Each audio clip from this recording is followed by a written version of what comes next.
Good morning दोस्तों, Tathagata study में आप सभी लोगों का एक बार फिर से स्वागत है। आज हम राष्ट्रीय प्रतीक से रिलेटेड कुछ प्रश्न लेकर आए हैं और ये जो प्रश्न है वो वन लाइनर है, ऑप्शनल प्रश्न नहीं है। तो इसे पढ़ते हैं।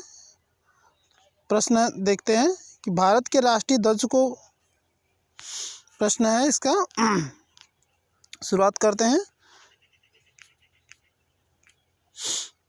भारत के राष्ट्रीय ध्वज को 22 जुलाई 1947 को संविधान सभा द्वारा अंगीकृत किया गया। इसकी लंबाई और चौड़ाई का अनुपात 3:2 है। राष्ट्रीय ध्वज जो है उसकी सबसे पहले डिजाइन पिंगली वेंकैया ने की थी। इसके ऊपर से नीचे क्रमशः सबसे ऊपर जो रंग है वो केसरिया रंग है, बीच में सफ़ेद है और नीचे हरे रंग की 3 पट्टियां हैं। इसके मध्य की पट्टी में 24 तिल्लियों वाला गहरे नीले रंग का एक चक्र है। इसी क्रम में अगला है हमारा राष्ट्रीय चिन्ह। तो भारत का राष्ट्रीय चिन्ह सारनाथ के अशोक स्तंभ से लिया गया है। मूल स्तंभ में शीर्ष पर 4 सिंह हैं जो एक दूसरे की ओर पीठ किए हुए हैं। सिंह जो हैं वो साहस और निर्भीकता का प्रतीक है। पट्टी के मध्य में चक्र है, धर्म चक्र है। चक्र में 24 तिल्लियां हैं और वो जो 24 तिल्लियां हैं वो 24 घंटे का प्रतीक हैं। भारत सरकार ने अशोक स्तंभ को राष्ट्रीय चिन्ह के रूप में 26 जनवरी 1950 को अपनाया। चक्र के दाईं ओर एक सांड है जो कृषि प्रधान अर्थव्यवस्था का प्रतीक है और चक्र के दाईं ओर एक घोड़ा है जो शक्ति, परिश्रम व गतिशीलता का प्रतीक है। फलक के नीचे मुंडकोपनिषद का सूत्र वाक्य लिखा है, सत्यमेव जयते, जो देवनागरी लिपि में अंकित है और सत्यमेव जयते का अर्थ होता है सत्य की ही विजय होती है। इसी क्रम में अगला प्रतीक है राष्ट्रगान। तो मूलतः बांग्ला भाषा में लिखा जन गण मन राष्ट्रगान रविन्द्रनाथ टैगोर द्वारा लिखा गया है। संविधान सभा ने भारत के राष्ट्रगान को 24 जनवरी 1950 को अपनाया था।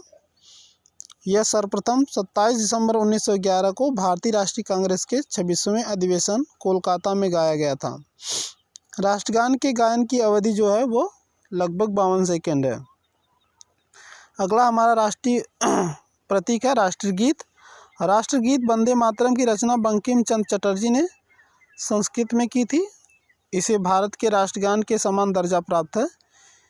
इसको सबसे पहली बार सन 1896 में भारतीय राष्ट्रीय कांग्रेस के 12वें अधिवेशन कोलकाता में गाया गया था। ध्यान रहे, इसमें कंफ्यूज नहीं होना है। राष्ट्रगान जो गाया गया था वो 27 दिसंबर 1911 को 26वें अधिवेशन में गाया गया था। ये 1896 में 12वें अधिवेशन में गाया गया था। और मैं बता चुका हूँ आपको पिछले वाले प्रश्न में कि भारतीय राष्ट्रीय कांग्रेस की स्थापना 1885 में हुई है। इसी क्रम में है राष्ट्रीय पंचांग। ग्रेगोरियन कैलेंडर के साथ साथ देश भर के लिए शक संवत पर आधारित एक रूप राष्ट्रीय पंचांग भी है, जिसका पहला महीना हमारा है चैत्र है और सामान्य जो वर्ष में होते हैं वो 365 दिन होते हैं। पंचांग 22 मार्च 1957 को सरकारी उद्देश्यों के लिए अपनाया गया था। राष्ट्रीय पंचांग और ग्रेगोरियन कैलेंडर की तारीखों में अस्थायी सादृश्यता है। चैत्र का जो पहला दिन होता है सामान्यतः 22 मार्च को होता है और लीप वर्ष में 21 मार्च को पड़ता है। इसी क्रम में अगला राष्ट्रीय प्रतीक है राष्ट्रीय पशु। तो बाघ को भारत का राष्ट्रीय पशु माना जाता है, जिसे अपनी शालीनता, दृढ़ता, फुर्ती और अपार शक्ति के लिए राष्ट्रीय पशु कहलाने का गौरव प्राप्त है। भारत सरकार ने बाघों की घटती संख्या को रोकने के लिए अप्रैल 1973 में बाघ परियोजना शुरू की थी। इसी क्रम में अगला राष्ट्रीय प्रतीक हमारा है राष्ट्रीय पक्षी। भारत का राष्ट्रीय पक्षी मोर है। भारतीय वन एवं वन्य प्राणी सुरक्षा अधिनियम 1972 के अंतर्गत मोर को पूर्ण संरक्षण प्राप्त है। इसको मारना कानूनन अपराध है। राष्ट्रीय पुष्प कमल भारत का राष्ट्रीय पुष्प है। यह एक पवित्र पुष्प है तथा भारतीय कला और पौराणिक साहित्य में इसका महत्वपूर्ण स्थान है। और एक बात ध्यान देने योग्य है कि यह हरियाणा व कर्नाटक का भी राजकीय पुष्प कमल ही है। वहाँ राष्ट्रीय पुष्प है, यहाँ राजकीय पुष्प है, ये बात ध्यान दिया करिए। राष्ट्रीय वृक्ष बरगद वृक्ष को भारत के राष्ट्रीय वृक्ष के रूप में अपनाया गया है। इसकी जड़ें जो हैं पुनः नई टहनियों और डालियों को जन्म देती है। अपनी इस विशेषता के कारण इसे अमर माना जाता है, इसीलिए यह राष्ट्रीय वृक्ष के रूप में स्वीकार किया गया है। भारत का राष्ट्रीय फल जो है, आम को भारत का राष्ट्रीय फल कहते हैं, क्योंकि आपको पता होगा कि लखनऊ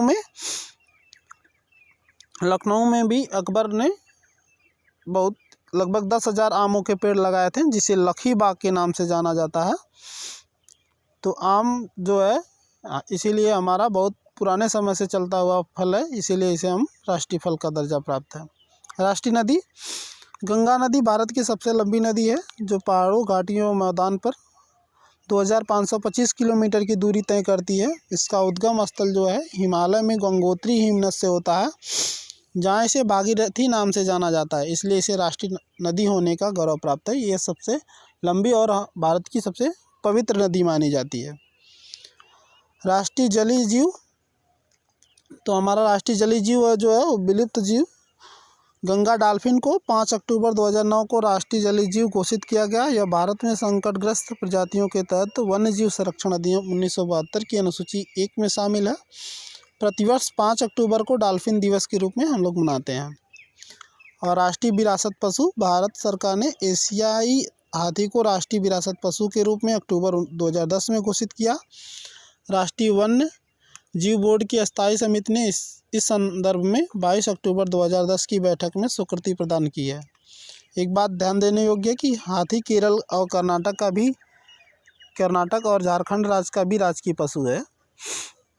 इसमें से कुछ राष्ट्रीय प्रतीक छूट गए हैं, जैसे कि राज्य भाषा, तो राज्य भाषा हमारी हिंदी है, जो देवनागरी लिपि में अंकित की जाती है और जिसे अनुच्छेद 343 से 351 के बीच अंकित किया गया है।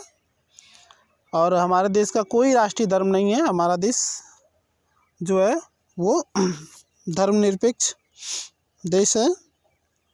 इसी तरह के मज़ेदार प्रश्नों के लिए हमारे चैनल को लाइक, शेयर और सब्सक्राइब करें।